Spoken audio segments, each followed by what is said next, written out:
Appamada and its programs are supported by your generosity, and your generosity and support makes such a difference. You can find a link for contributions on the website at appamada.org. Thank you.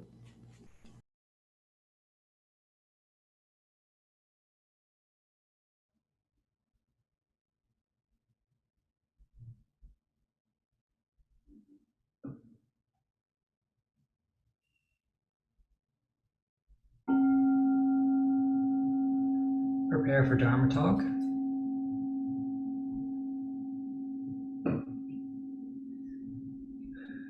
Good morning, everyone, or good evening, depending on your time zone.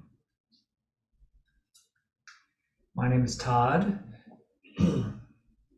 and today I am bringing to you Resuming Big Mind and the teachings of Huang Po.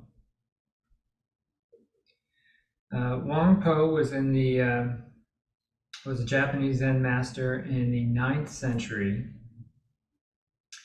who was in the same lineage, was the teacher of Lin Chi, who went on to found the Rinzai school of Zen.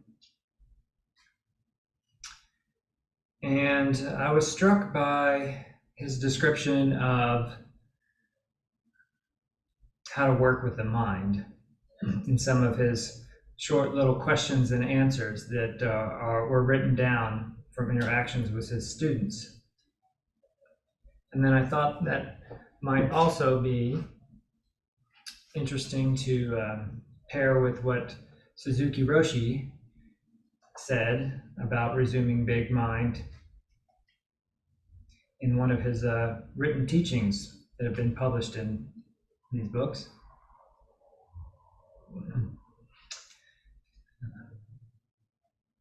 I love this book. This is called Not Always So. It's a collection of Suzuki Roshi's teachings. See, it's well worn.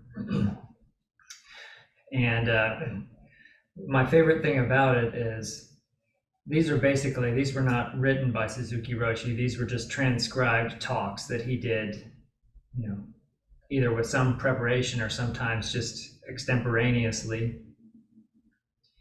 And one of my favorite parts is he said that the most important teaching in Zen is 2 words: not always so. That's the title of the book.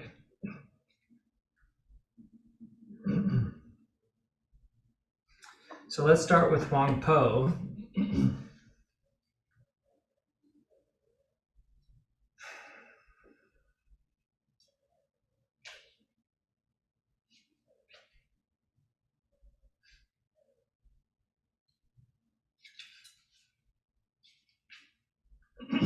Okay. Question: what is the Buddha? Answer: mind is Buddha.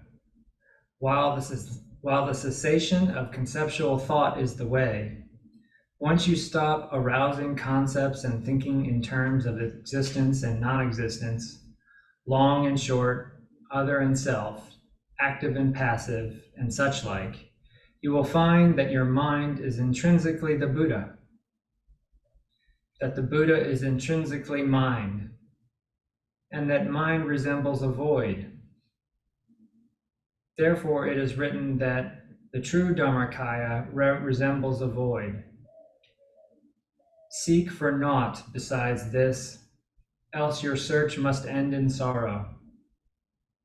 Though you perform the 6 paramitas for as many eons as there are grains of sand in the Ganges, adding also all the other sorts of activities for gaining enlightenment, you will still fall short of the goal. Why? Because these are karma-forming activities, and when the good karma they produce has been exhausted, you'll be born again into the ephemeral world. Therefore, it is also written that the Sambhogakaya is not a real Buddha, nor a real teacher of Dharma. only come to know the nature of your own mind, in which there is no self and no other, and you will in fact be a Buddha.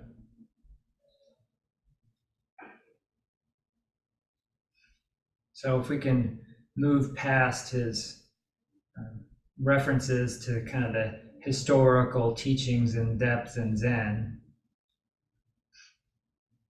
and summarize, he says that mind is Buddha, and the cessation or stopping of conceptual thought is the way.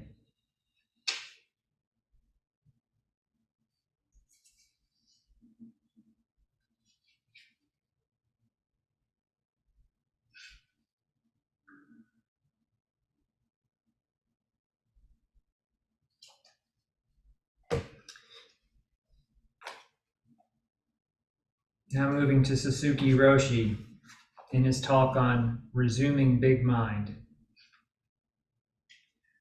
And I believe this is a talk given in a session or a long intensive or concentrated practice period that the monks were participating in.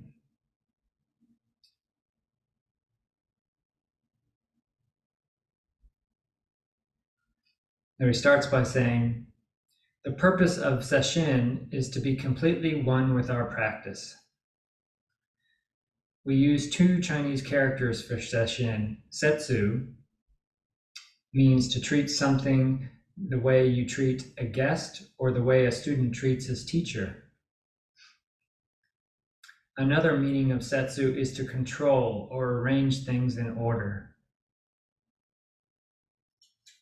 So setsu, or often shortened to ses. And in shin means mind or heart. So sesshin means to have proper functioning of our mind. It is our five senses and our will, or small monkey mind, which should be controlled. When we control our monkey mind, we resume our true big mind. When monkey mind is always taking over the activity of big mind, we naturally become a monkey. So monkey mind must have its boss, which is big mind. However, when we practice Zazen, it is not that big mind is actually controlling small mind, but simply that when small mind becomes calm, big mind starts its true activity. Most of the time in our everyday life, we're involved in the activity of small mind. That is why we should practice Zazen and be completely involved in resuming big mind.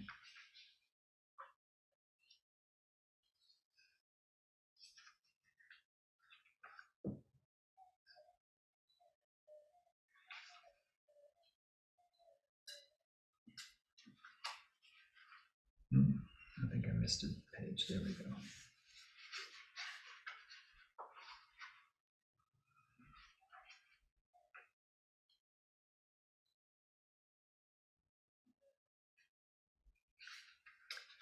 In Zazen, we do not try to stop our thinking or cut off hearing and seeing. If something appears in your mind, leave it. If you hear something, hear it and just accept it. Oh, that is all. No second activity should appear in your Zazen.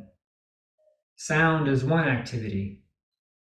The second activity is, what is that sound? Is it a motor car or a garbage truck or something? If you hear a sound, that is all. You hear it.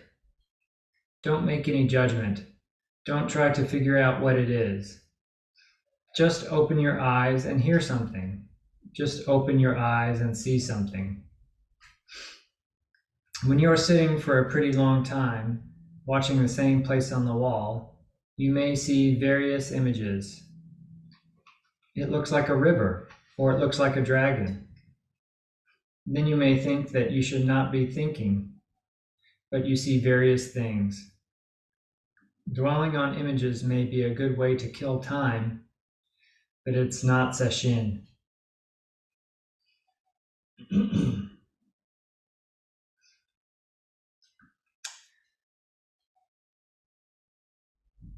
In talking about things, he says, just leave them as they are.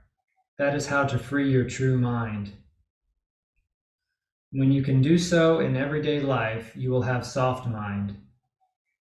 You won't have many preconceived ideas, and your bad habits and your way of thinking will not be overpowering. You notice he says that your bad habits won't stop, or he doesn't say your bad habits will stop. He doesn't say that your thinking will stop. He's talking about this soft mind or this ready mind. That is how to free your true mind. Just leave things as they are. You won't have many preconceived ideas, and the bad habits in your way of thinking will not be overpowering. They're still there, they're just not overpowering. You will have generous mind and big mind, and what you say will help others.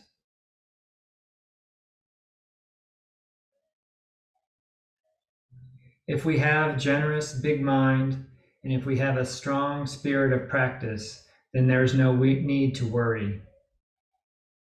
Dogen emphasized the sparse, simple life. Without expecting anything, we just practice our way.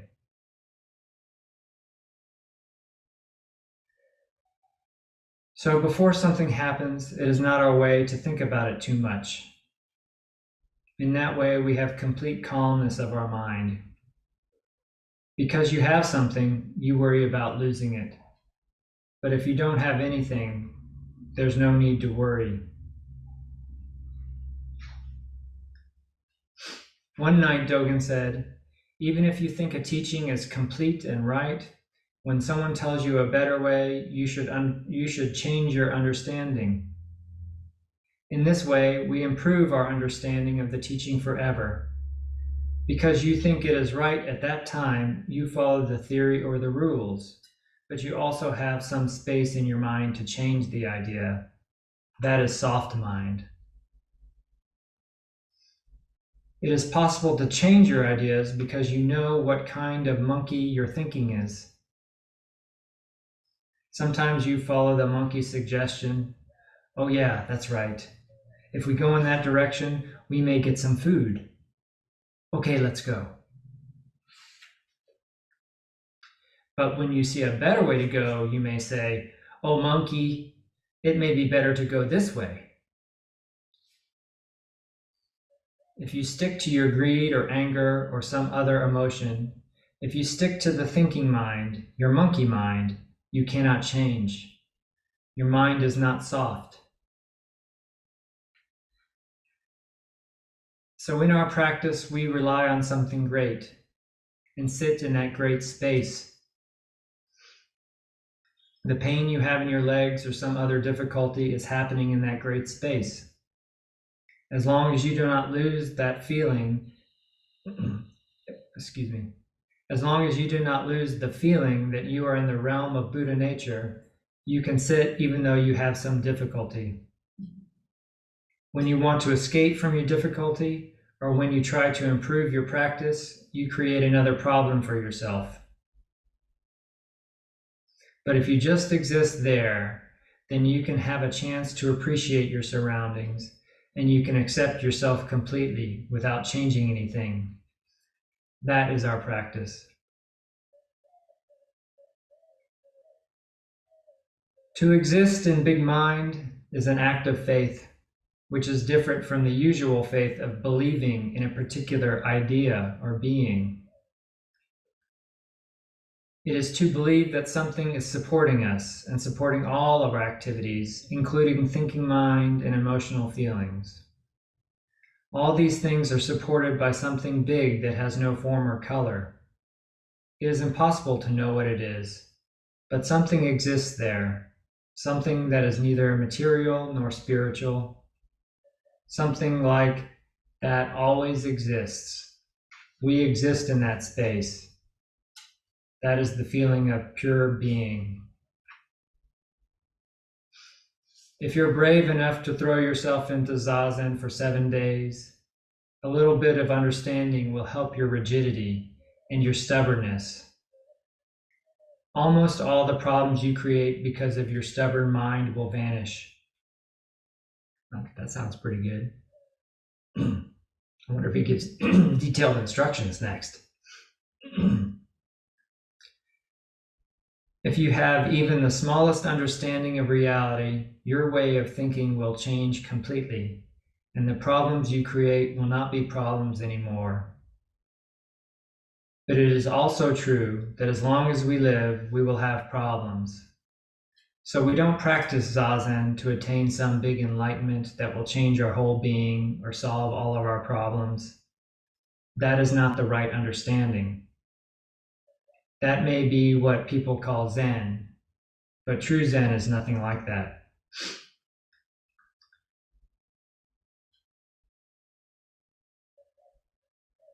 In Sesshin, we concentrate on having the experience of true practice, forgetting all about any idea of gaining anything. We just sit here. If this room is too cold, we'll make it warm. And if your legs become painful, you can stretch them. And if it is too difficult, you can rest. But let's continue our practice for these 7 days. Thank you very much.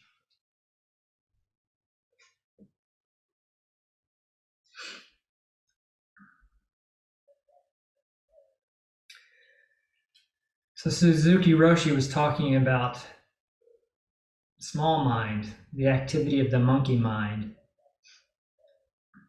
And then how we sit, we resume big mind. We step away from monkey mind, although it's still there. We sit still and invite big mind, bringing our awareness to the larger universal activity, the big mind activity, which contains our monkey mind all the time.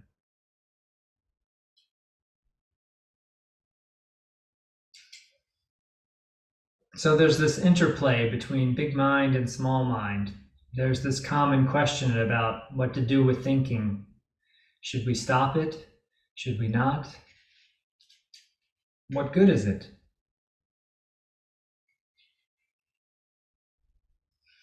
Back to Huang Po. Question.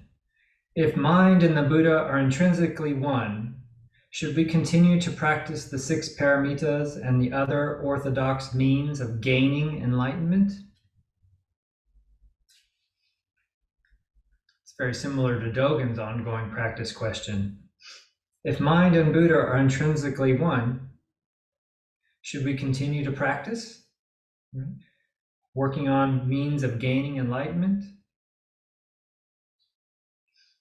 Answer. Enlightenment springs from mind, regardless of your practice of the 6 paramitas and the rest. All such practices are merely expedients for handling concrete matters when dealing with the problems of daily life. Even enlightenment, the absolute, reality, sudden attainment, the Dharmakaya, and all the others down to the 10 stages of progress, the 4 rewards of virtuous and wise living, and the state of holiness and wisdom are, every one of them, mere concepts for helping us through samsara. So basically, he's saying all the really important things, all those lists of things we've learned about, sudden attainment, Dharmakaya, 10 stages of progress, all these important things in our list, every one of them are mere concepts for helping us through samsara. He's kind of pulling the rug out on what's traditionally important teachings. They have nothing to do with the real Buddha mind. Since mind is the Buddha, the ideal way of attainment is to cultivate that Buddha mind. Only avoid conceptual thoughts, which lead to becoming and cessation, to the afflictions of the sentient world and all the rest. Then you will have no need of methods of enlightenment and such like.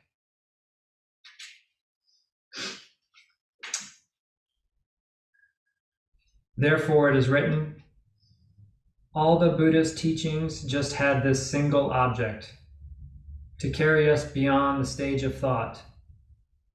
Now, if I accomplish cessation of my thinking, what use to me the Dharma Buddha taught?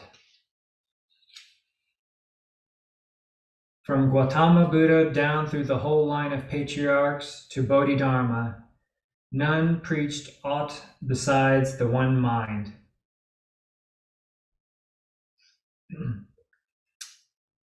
None of them preached, I'll say it in a way we would normally say it, none of them preached anything besides the one mind, otherwise known as the sole vehicle of liberation. Hence, though you search throughout the whole universe, you will never find another vehicle. Nowhere has this teaching leaves or branches. Its one quality is eternal truth. Hence, it is a teaching hard to accept. When Bodhidharma came to China and reached the kingdom of Liang and Wei, only the Venerable Master Ko gained a silent insight into our mind. As soon as it was explained to him, he understood that mind is the Buddha, and that individual mind and body are nothing. This teaching is called the Great Way.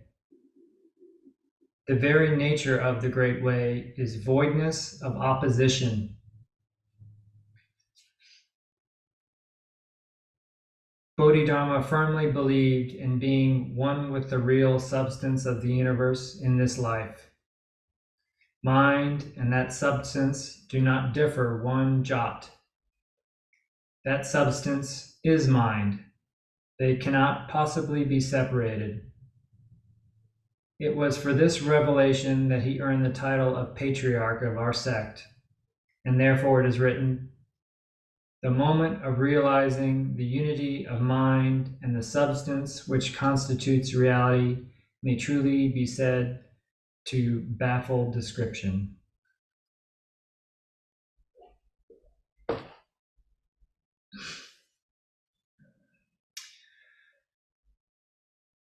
Clear as mud?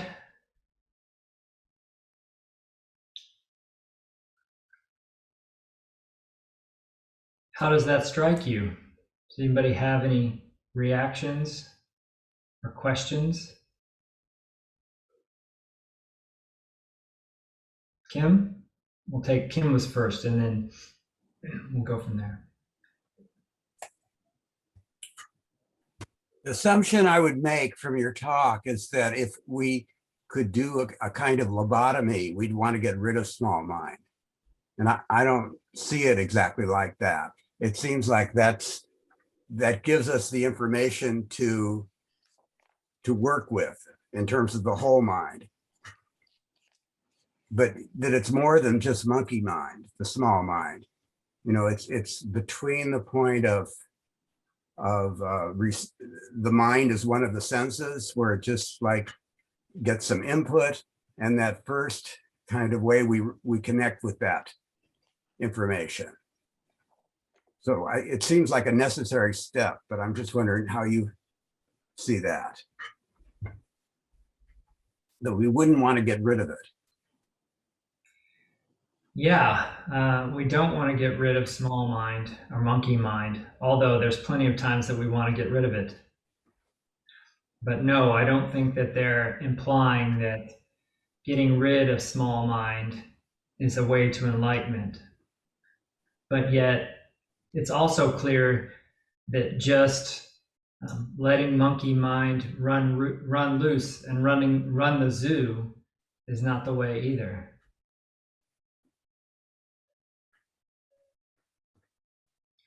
Monica, you were going to say something? Oh, good. I just realized I hadn't raised my hand. I need to, well, first, thank you for your talk.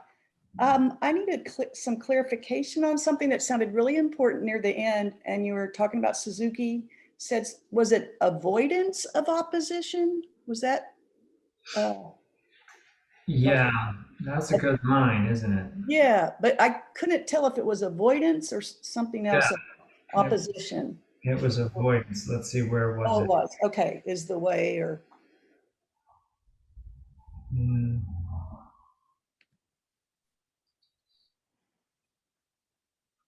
I don't remember where we stumbled upon that. Well, but you thought it was avoidance. That was avoidance of opposition was the phrase. Yeah, I mean, if I could just live with those 3 words, avoidance of opposition, to me means, sort of just this present moment, what's here just now. Those words really jumped out at me. Sorry, here we go. It wasn't Suzuki Roshi, it was in the Huang Po book. Oh, Huang Po. He said, the very nature of the great way is voidness of opposition. Oh, okay. Not avoiding, but voidness, as in emptiness of opposition. Okay. Oh, okay. And what is the name of the book that you're reading Huang Po out of? This is the Zen Teachings of Huang Po, translated by John Blofeld. Thank you. Where's the camera? There we go. It's a tiny book, so. Oh, that's how you spell Huang. Okay, thank you so much. I think Anne wants to say something next. Go ahead. Good morning to everyone. Thank you for cutting to the bones. I really appreciate it.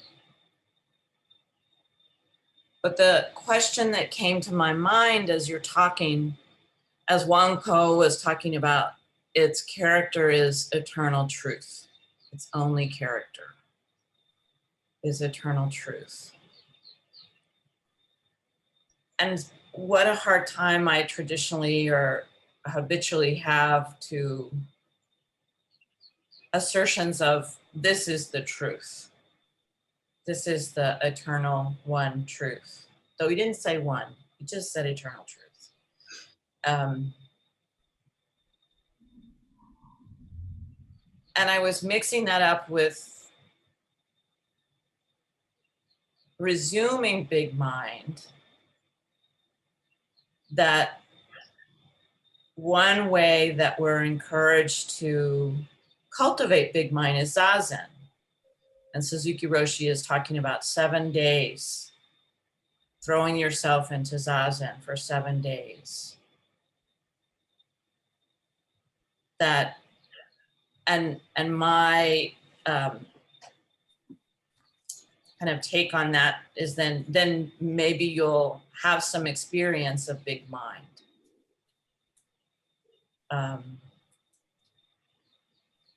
So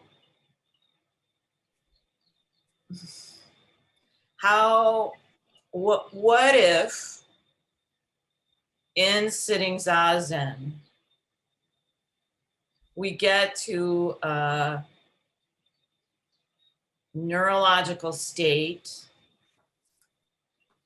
that everything feels one, like maybe a neurological state you could come to if you were sick or if you had some stroke or something changed in your brain.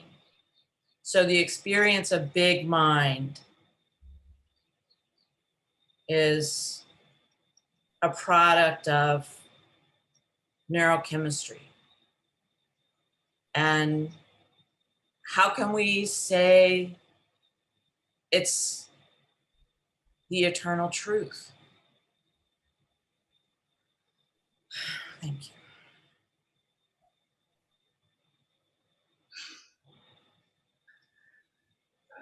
Short answer, you can't, right?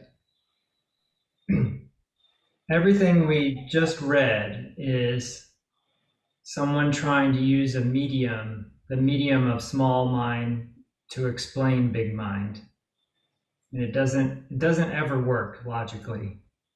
That's why we always come back around to the apparent paradoxes of Zen writing. And sometimes they use them on purpose to try and confuse the small mind, frustrate it, and invite you to break out of it. You know, I think the Buddha warned people against believing him and in believing in his truth, in the one truth. Said, be a lamp unto yourself. Try and find yourself what you feel is true, or what you know in your bones is true. So it's interesting, you know, we take these bits of sutra in as food for thought, right, as mental food, and they help us build a framework for understanding the practice that we can tolerate, right? Because the kind of blazing physicality of Zen practice has a tendency to burn away all of the ideas about what it is, and that's really tough to tolerate. So it's good to talk about these things and to turn them over and see how they can help us continue our practice. Just don't get too stuck on what the one truth is and understanding it. Or when you're doing that, pay really close attention to how you feel and how it's going. What's one truth mind like? The grasping at one truth mind. Sorry I can't be more helpful. To do the best we can. More helpful. Thank you. Welcome. Joel?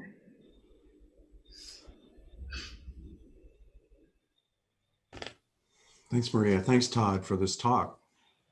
I'm reminded of something I've been listening to online for the last week that just describes it's about consciousness and that it's situated in our bodies, where in the simplest explanation, we have thousands of sensory inputs at any given moment and thousands of brain synapses doing electrochemical changes at any given moment. And they're all competing with each other for attention. And I was just struck by the phrase that you used from Suzuki Roshi, that our monkey mind has an idea and we follow it, and then it says that we have here's a better idea, let's follow that. And you know, that there is no better idea, or at least in that realm, they're all the same level of ideas, you know, for me anyway.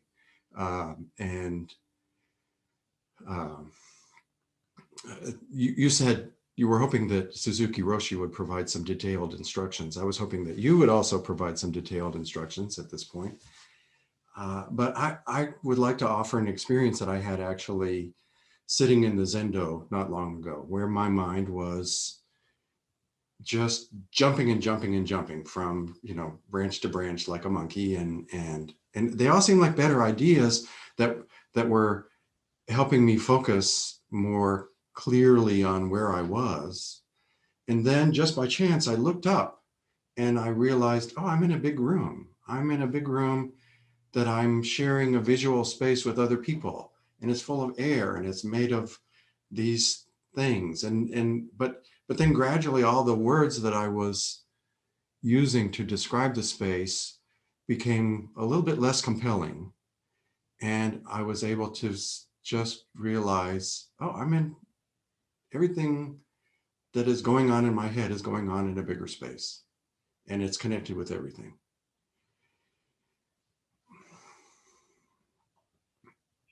And that, you know, then my monkey mind took off and I was watching another movie in my head. But does that seem like something that Wanpo might be talking about or pointing to or something like that?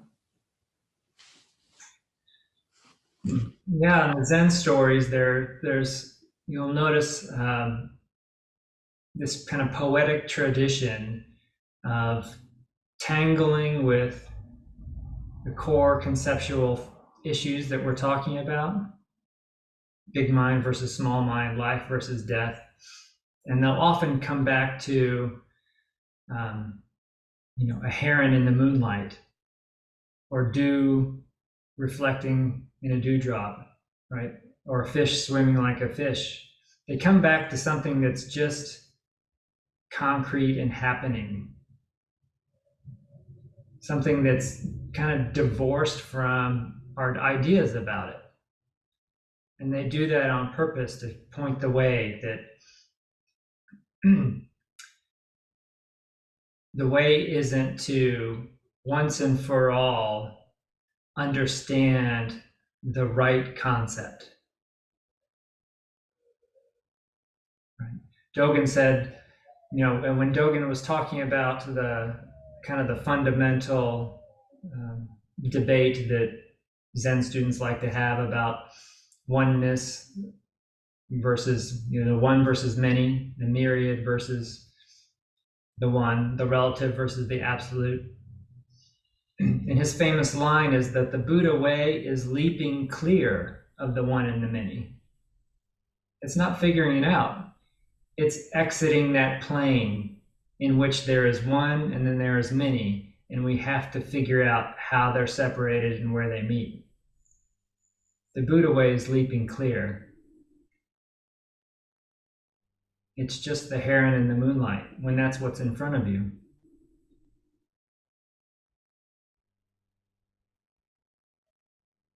Thank you, Joel. Paul next. Yes, good morning. Thank you, Todd. The talk and the readings and the information, the instruction has been really nourishing for me, for my practice. And I want to say that what I understood, what I heard, what we've been talking about is all really good nourishment conceptually. And then I understood the teaching to say, but that's not all of it. And we've several of us commented so far. It's about not the conceptual, but rather the real. And the real to me seems that it's about being or experiencing the real versus conceptualizing it, intellectualizing it. So to me, the teaching this morning helped me to, at least I think it did, help me to get to the place of being closer to being, to experiencing real versus just conceptualizing. It started with the conceptualizing. Your instruction and the readings started with it. And then I get to the being or to the experiencing of real. And what I understood is it's the big mind and it's connecting to the universe. And yet I hear that it's void. And immediately I don't like it. I want an answer. I need to know more. What is this? It doesn't feel right. I'm not used to experiencing this void or being this void. So I think that the instruction and the reading and the talk has been very helpful to me, because that's where it took me this morning. Thank you. You're welcome.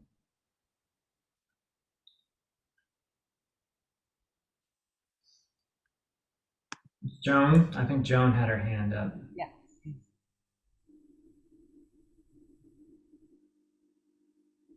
I'm just going to kind of amplify on what others have said. This has been real meaningful, that I've gotten a much better awareness of the attainment that is within a lot of sitting, a lot of my sitting, don't focus on this, drop this away, and what you said was that we sit to invite big mind. And that is dropping away attainment.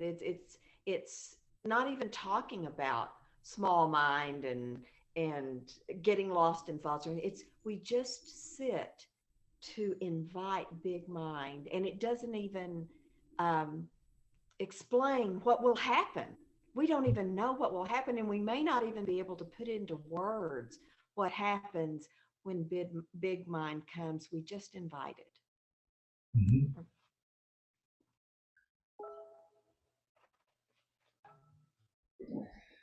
Yeah, how did Suzuki say at the beginning?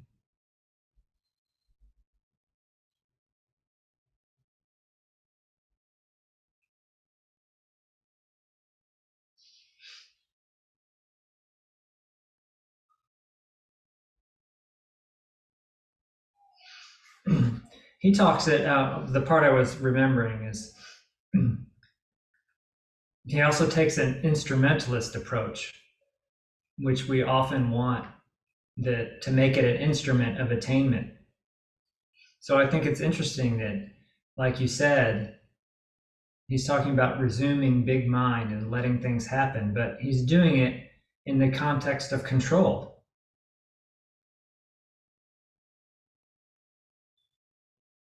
Sesshin means to have proper functioning of mind. It is our five senses and our will, or small monkey mind, which should be controlled. When we control our monkey mind, we resume our true big mind. When monkey mind is always taking over the activity of big mind, we naturally become a monkey. So monkey mind must have its boss, which is big mind. However, right, just when you think you've got it, he wants to make sure you don't latch onto it as actually it.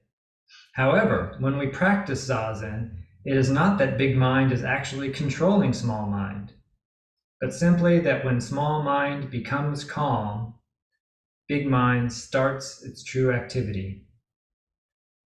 Most of the time in our everyday life, we're involved in the activity of small mind. That is why we should practice Zazen and be completely involved in resuming big mind.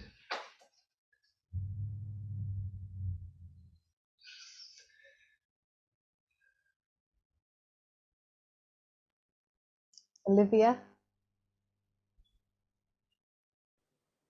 Good morning. Thank you. There was a couple of things. My small mind visualized that, at least I think, I'm in big mind much more than I ever think I am. And I was thinking of the example of if I'm going to the grocery store. I get in the car and the journey takes place. And I'm concentrated on the journey, leaving and arriving.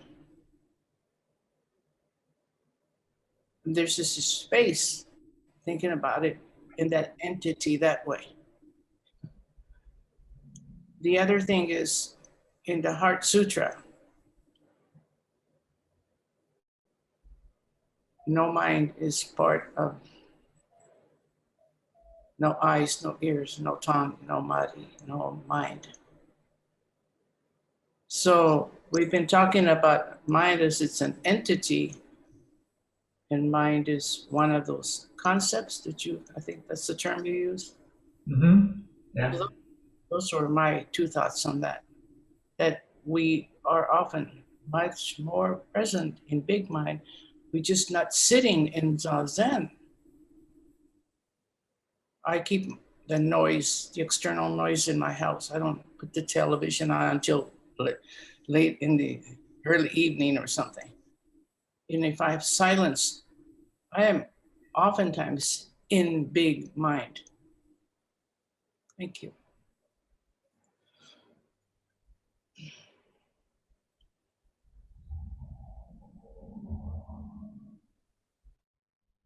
I think we're about out of time. Any last question or comment?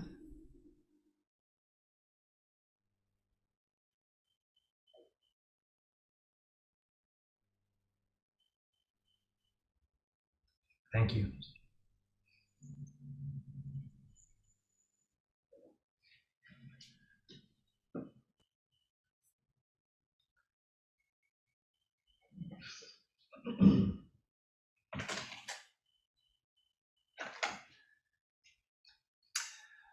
Do we do service next, or do we just do our final chants?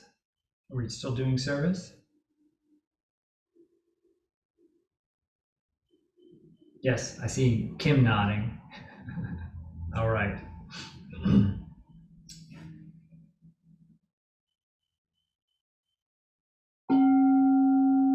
Prepare for service.